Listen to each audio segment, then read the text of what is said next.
You say to someone, why are you feeling this way? What's wrong with you today? And they say, I am this way because of that person, because of that circumstance. What they're really saying is, that person or circumstance is actually controlling my feelings and controlling my thoughts. Well, anything that's controlling my feelings and my thoughts, I'm victim to, right? So it makes sense then that when things are good, you feel good, and when things are bad, you feel bad, right? So when you start changing the way you think and feel, and it starts producing outcomes in your life, you're going to believe you're the creator of your life and less of the victim of your life. And the hardest part about all of this is just making the time to do it.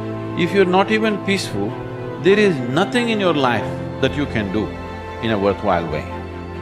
To be peaceful essentially means this, that you're not messing your mind.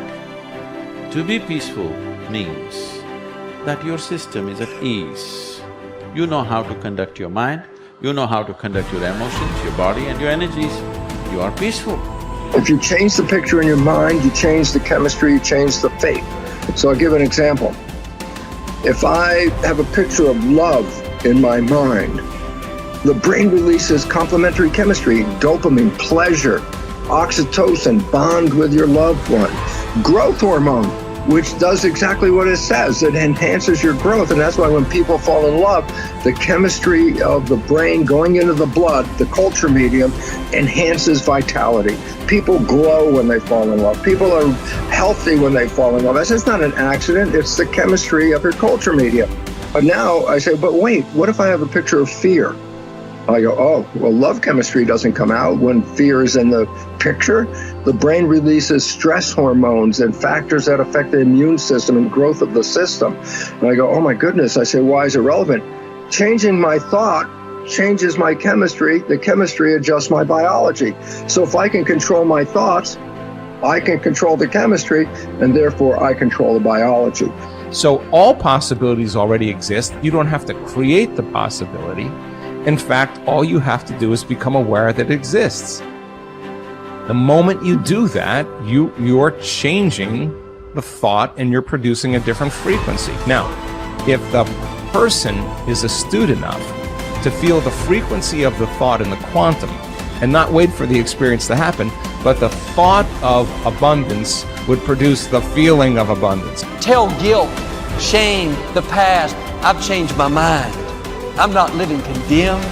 Listening to the accusing voices, I'm forgiven, I'm redeemed, restored, my future is bright. Tell lack, struggle, not having enough, I've changed my mind. That is not my destiny. I will lend and not borrow. What I touch will prosper and succeed. Abundance, overflow, increase is coming my way. Train your mind. Train your mind not to focus on the problem and make it bigger, but focus on the solution to solve it. Stay positive, stay focused, and most importantly, stay strong. The way we've been using our thoughts are not necessarily productive. As a matter of fact, sometimes our investments of our thoughts are actually counterproductive because our thoughts create a reality that we then have to overcome. So basically it says that we must start to become aware of our thoughts. And why is this important? Because thoughts represent units of energy. Every time you have a thought, you use energy. Why this becomes relevant is, if I give you a checkbook for your bank account, you don't go down the street and just write checks to people like, oh, hey, you're a nice looking guy. Here's $10 for you. And, oh, here, little girl, go out and buy yourself a little car. Here's $1,000 for you. And you don't give away your money. Why? Because giving away your money is giving away your life. So basically, you become very frugal when you have a checkbook in your hand. Now, what I'm trying to tell you is this. You have an energy budget in your body. The energy is what keeps you alive. When you start using energy and writing checks where you get no return from your energy, then it's exactly the same as writing checks out of your bank checkbook and giving away your cash. So why this becomes important is the biology of belief reveals how our thoughts create our reality. And if you start investing in thoughts that are counterproductive, thoughts like fear, or what am I going to do, and how am I going to escape this problem, or how's this going to go wrong, and all these other kinds of thoughts that are negative kinds of thoughts, then realize this. You are actually not just using your energy for having these thoughts, but these thoughts are also what come into your reality. What you focus on with your thoughts, your brain will manifest as reality. James from Harvard said, believe and your belief will create the fact. All things are possible if you believe. Well, you know, I studied for a long time. I started to study this book, Think and Grow Rich. And he talks about belief in here. He says, you're not ready for what you want until you believe you can get it. I found that the only two sources of reference we could go to find out anything about ourselves is science and religion. They all say you've got to believe.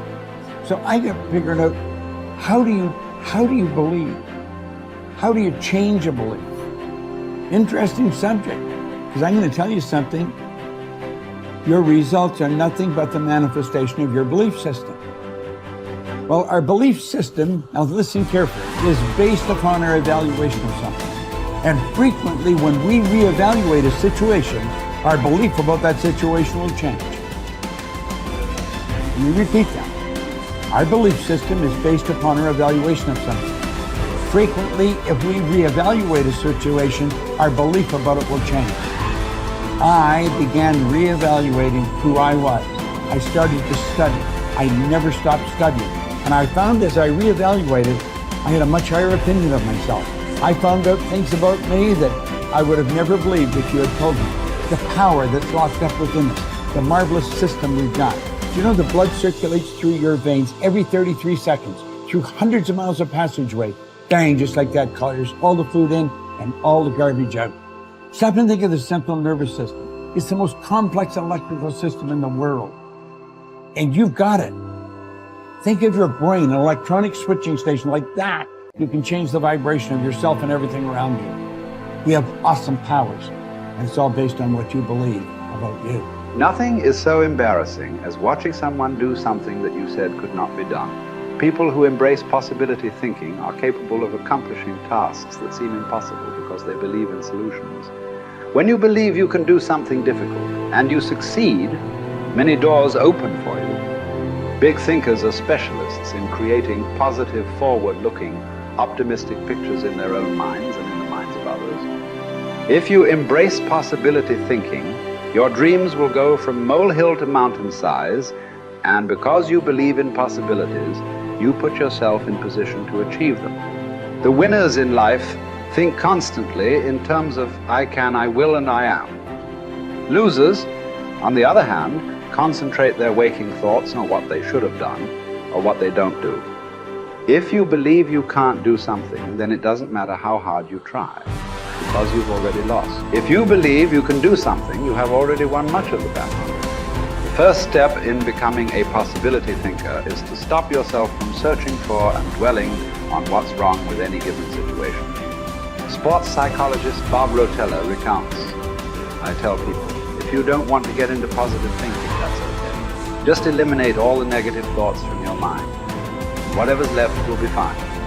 If possibility thinking is new to you, you're going to have to give yourself a lot of coaching to eliminate some of the negative self-talk you may hear in your head. When you automatically start listing all the things that can go wrong or all the reasons something can't be done, stop yourself and say, don't go there. Then ask what's right about this.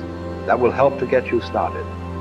And if negativity is a really big problem for you and pessimistic things come out of your mouth before you've even thought them through, you may need to enlist the aid of a friend or family member to alert you every time you utter negative ideas.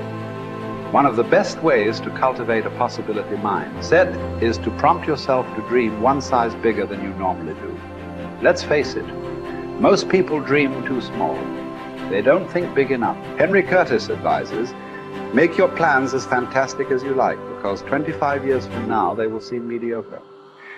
Make your plans 10 times as great as you first planned, and 25 years from now you will wonder why you did not make them 50 times as great. If you push yourself to dream more expansively, to imagine your organization one size bigger, to make your goals at least a step beyond what makes you comfortable, you will be forced to grow. And it will set you up to believe in greater possibilities. Most people want their lives to keep improving, yet they value peace and stability at the same time. People often forget that you can't improve and still stay the same. Growth means change. Change requires challenging the status quo. If you want greater possibilities, you can't settle for what you have now. When you become a possibility thinker, you will face many people who will want you to give up your dreams and embrace the status quo.